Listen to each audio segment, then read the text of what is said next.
मंगलं कौसलेन्द्राय देवतेन आप्नोति सर्वं जयति। जय रमण जय बोल श्री रामचंद्र भगवान की। श्री महालक्ष्मी दिव्यवादारविंद वेगद गोविंद जय जय जय नमः।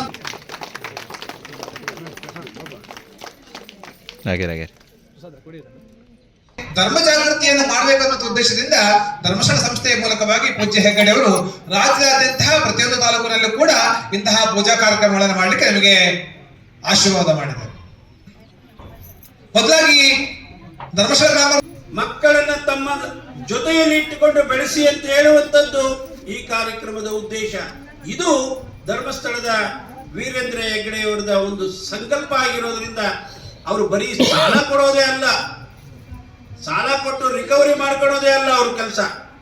ಅದರ ಜೊತೆಗೆ ನಮ್ಮ ಮಕ್ಕಳಿಗೆ ಉತ್ತಮವಾದಂತ ಸಂಸ್ಕಾರವನ್ನ ಕೊಡಬೇಕಂತೇಳಿ ಇಡೀ ರಾಜ್ಯದಲ್ಲಿ ಒಂದು ಸಿಬ್ಬಂದಿಯನ್ನ ಕಟ್ಟಿದ್ದಾರೆ. ಇವತ್ತು ಯಾವುದೇ ಭಾಗದಲ್ಲಿ ಒಂದು ಇಂತಹ ಒಂದು ಧಾರ್ಮಿಕ ಕಾರ್ಯಕ್ರಮ ನಡೆದಾಗ ಅಲ್ಲಿ ಒಬ್ಬ ಗುರುಗಳನ್ನ ಕರೆಸ್ತಾರೆ. ಅಲ್ಲಿ ಆ ಗುರುಗಳ ಮುಖಾಂತರ ನಿಮಗೆ ಪ್ರವಚನವನ್ನ ಹೇಳಿಸ್ತಾರೆ, ಸಂಸ್ಕಾರದ ಬಗ್ಗೆ ಹೇಳಿಸ್ತಾರೆ, ವಿಚಾರದ ಬಗ್ಗೆ ಹೇಳ್ತಾರೆ, ವಿಧಿ ವಿಧಾನಗಳ ಬಗ್ಗೆ ಹೇಳ್ತಾರೆ, ಬದುಕು ಯಾವ ರೀತಿ ಕಟ್ಕೊಳ್ಬೇಕು ಅಂತ ಹೇಳಿ ಹೇಳಿಸ್ತಾರೆ. ಇವೆಲ್ಲ ಯಾತಕ್ಕೋಸ್ಕರ ಮಾಡಿಸ್ತಾರೆ ಅಂತಂದ್ರೆ ನಮ್ಮ ಜನತೆಗೆ ಒಳ್ಳೇದಾಗ್ಲಿ. ನೋಡಿ, ಅವರು 210-220 ಕಿಲೋಮೀಟರ್ ದೂರದಲ್ಲಿದ್ರು ರಾಜ್ಯದಲ್ಲಿ ಅವರ ಹೆಸರಿನಲ್ಲಿ ಇವತ್ತು ಸಂಕಲ್ಪ ಮಾಡುವ ಮುಖಾಂತರ ಕಾರ್ಯಕ್ರಮಗಳನ್ನ ಆಯೋಜನೆ ಮಾಡುವಂತ ಒಂದು ನೆಟ್ವರ್ಕ್ ಏನಿದೆಯಲ್ಲ, ನಿಜವಾಗ ಅವರದೇ ಆದಂತ ಒಂದು ಸರ್ಕಾರ. ಭವಿಷ್ಯ ನಾನು ಹೇಳ್ತೀನಿ, ಹೆಮ್ಮೆಯಿಂದ ಹೇಳ್ತೀನಿ, ವೀರೇಂದ್ರ ಹೆಗ್ಗಡೆ ಅಂತ ಅವ್ರಿಗೆ ಈ ರಾಜ್ಯದ ಚುಕ್ಕಾಣಿ ಹಿಡಿಲಿಕ್ಕೆ ಕೊಟ್ರೆ ನಿಜಕ್ಕೂ ಈ ರಾಜ್ಯ ಅಭಿವೃದ್ಧಿ ಆಗ್ತದೆ. ನಿಸ್ವಾರ್ಥವಾದಂತಹ ಸೇವೆಯನ್ನ ಮಾಡುವಂತ ಮಹಾನುಭಾವರು, ಆಸೆಯನ್ನ ಹೊತ್ಕೊಂಡು ಬಂದಂತವರಲ್ಲ.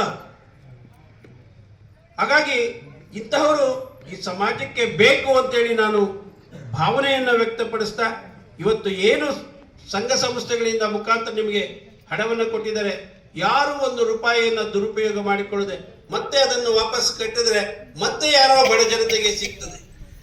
ಇವತ್ತು ಶಾಲೆಗಳಿಗೆ ಕೊಟ್ಟಿದ್ದಾರೆ, ದೇವಸ್ಥಾನಗಳಿಗೆ ಕೊಟ್ಟಿದ್ದಾರೆ, ಮಠ ಮಂದಿರಗಳಿಗೆ ಕೊಟ್ಟಿದ್ದಾರೆ. ಮಠಗಳಿವತ್ತು ಅದರ ಸಹಾಯವನ್ನ ರಾಜ್ಯದಲ್ಲಿ ಸುಮಾರು 3600 ಮಠಗಳಿದ್ದಾವೆ.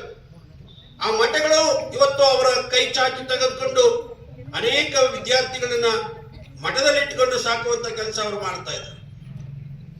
ಒಂದು ಕ್ಷೇತ್ರದಲ್ಲಿ ಎಲ್ಲ ಧರ್ಮಸ್ಥಳದ ಸೇವೆ ಇರುವಂಥದ್ದು, ನಾನಾ ಭಾಗದಲ್ಲಿ ನಾನಾ ರೀತಿಯಲ್ಲಿ ಇವತ್ತು ಸೇವೆಯನ್ನ ಮಾಡ್ತಾ ಇದ್ದಾರೆ.